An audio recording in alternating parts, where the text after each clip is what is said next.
Hi, this is YC. Welcome back to my channel, YC Cooks and Bakes. I'm not doing any kind of special recipe today.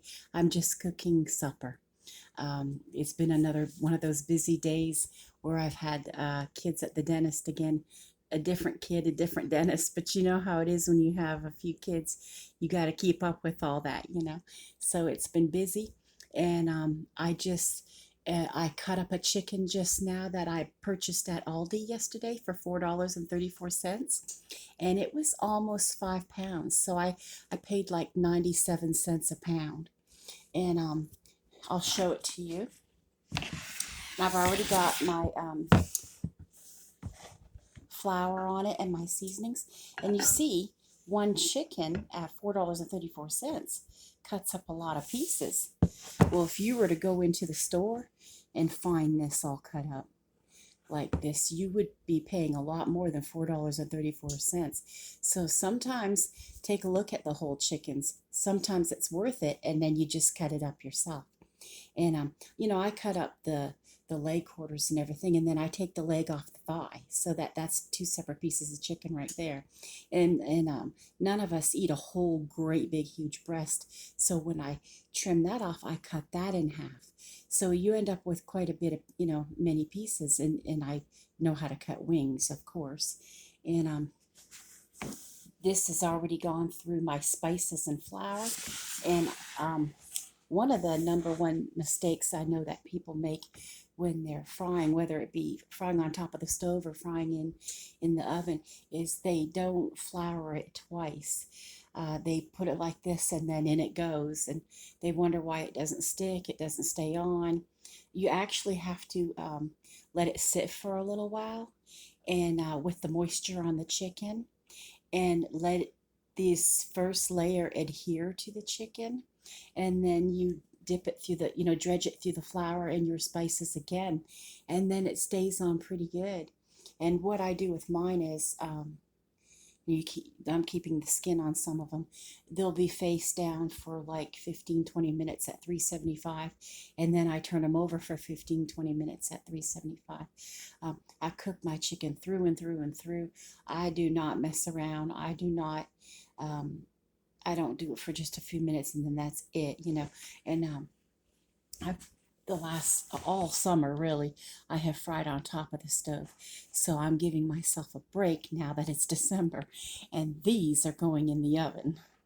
So but I did use some cayenne today in my flour, and you have to season to taste for how your family likes it. And of course I use paprika for just a hint of flavor, but color, it's pleasing to the eye.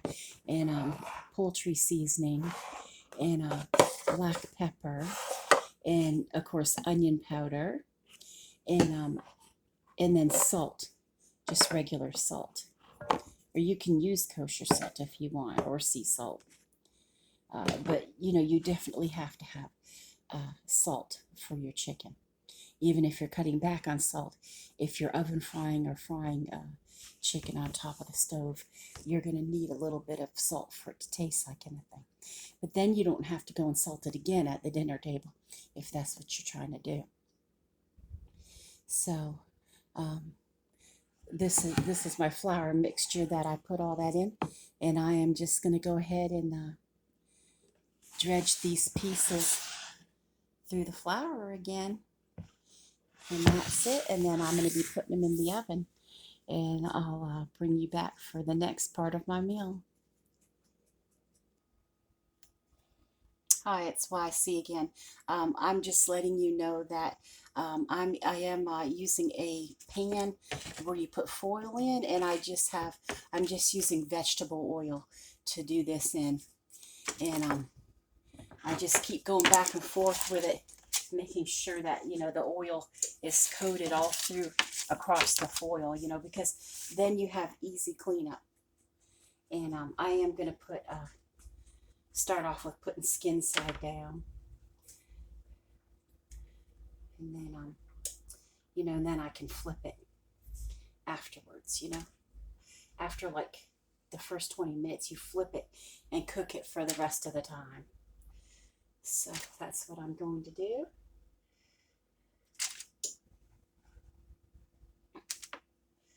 And I've already dredged them through the flour and spices a second time.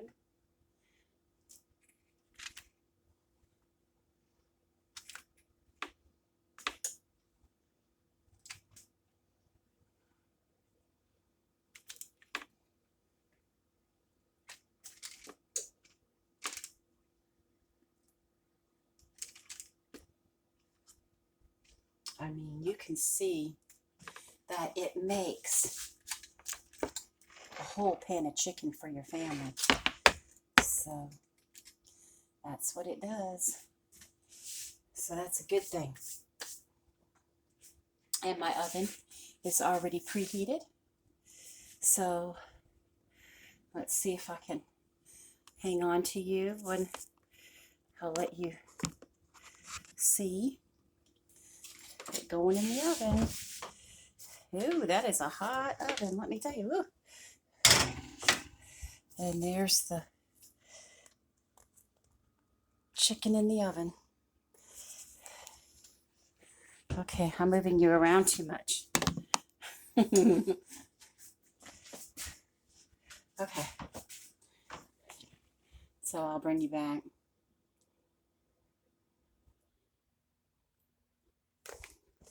Hi. I just want to say something real quick. Have you ever had butter snaps? Pretzels? If you haven't, go out and get a bag of these. Oh my goodness. This brings pretzels to a whole new level. These are really, really, really good. Butter snaps. They come from Walmart. They're good. I'm just letting you know that. Okay, and the other thing I wanted to tell you, other than those pretzels, what I've been drinking today is Wild Berry Zinger. This one right here. Wild Berry Zinger. And it's, you know, the Celestial Teas. Oh, these are so flavorful.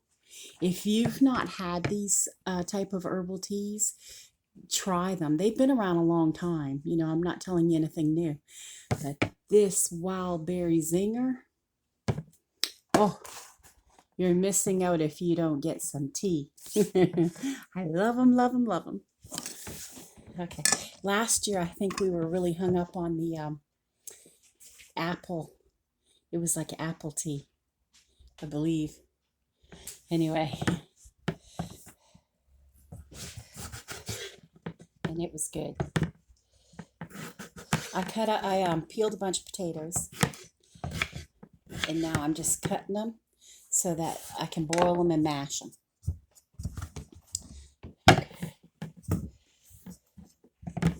And I just cut mine, you know, like this and like this. You know, I just make them all uniform size. Just like you would for a potato salad. But I'm just doing mine mashed. Tonight,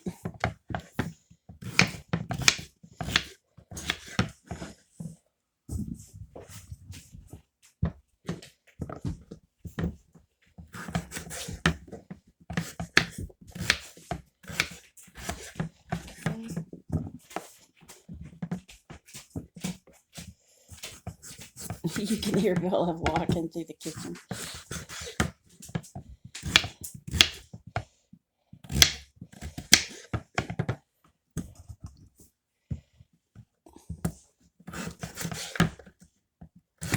And we'll have these mashed potatoes with chicken, oven fried chicken.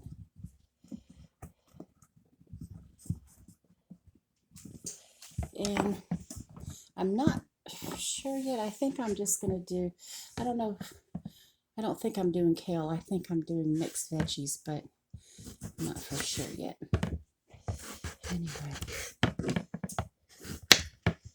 that is our dinner idea for today. Is mixed veggies, mashed potatoes and gravy, and oven fried chicken Now the gravy, I'm going to make a little bit, but I'm going to also use up the rest of what my husband made some turkey gravy, at Thanksgiving. And of course, this is Thursday, so this would be like the last day you could use it, before you have to probably get rid of it. And he can really make gravies and sauces. Wow. Yeah. So I want to try to use it because his stuff's really good.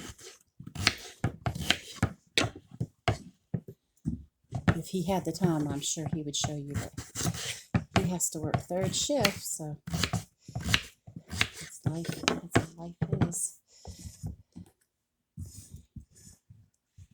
And I use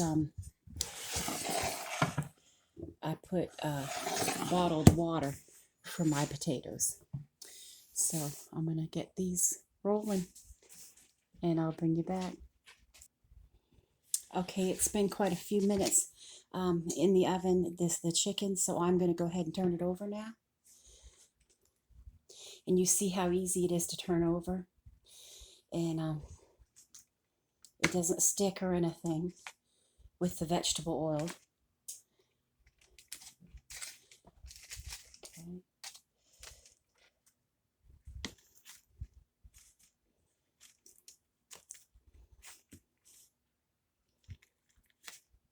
I mean, you see how nice it is, see, look it. It's really nice, nicely browned. You can see. So now I'm going to cook the other side and put them back in the oven for the rest of the remainder of the cooking time. I just wanted you to see that they won't stick on you. Make sure, you use enough oil, like about 3 tablespoons. I'll bring you back. Okay, everything is almost done. I am going to be mashing the potatoes now. I put in a little bit of salt, and I'm putting in 3 to 4. You could put 3 or 4 tablespoons of butter for the amount of potatoes I have. And I'm just going to use my masher. And I know you know how to mash potatoes.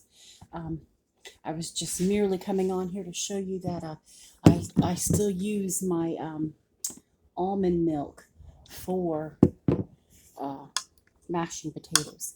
The almond milk works just fine, just like regular milk, just in case you were wondering if you've never done it before. I think a lot of people have used it now, but I still see a lot of regular, cow's milk in the store.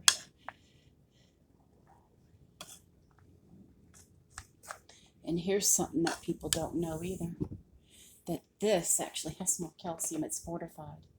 So anyway, I'm out of this one, and I have a backup. Thank goodness. When you have kids, you have to have backup of milk, right? Okay. This one looks different because it comes from Food Line, but I always buy the almond unsweetened because I put it in stuff like potatoes and cooking. You don't want sweet almond milk in or vanilla or anything if you're going to be using it in potatoes or cooking.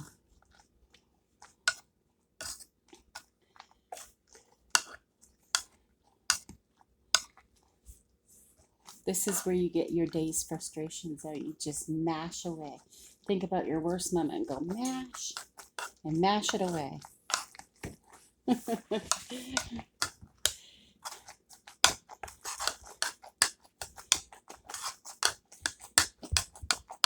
You say, what did that person say to me at work? That's what they get, right?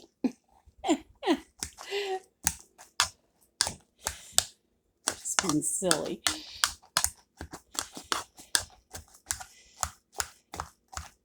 And the chicken is almost done. And I have mixed vegetables on, and we're going to have gravy for these potatoes.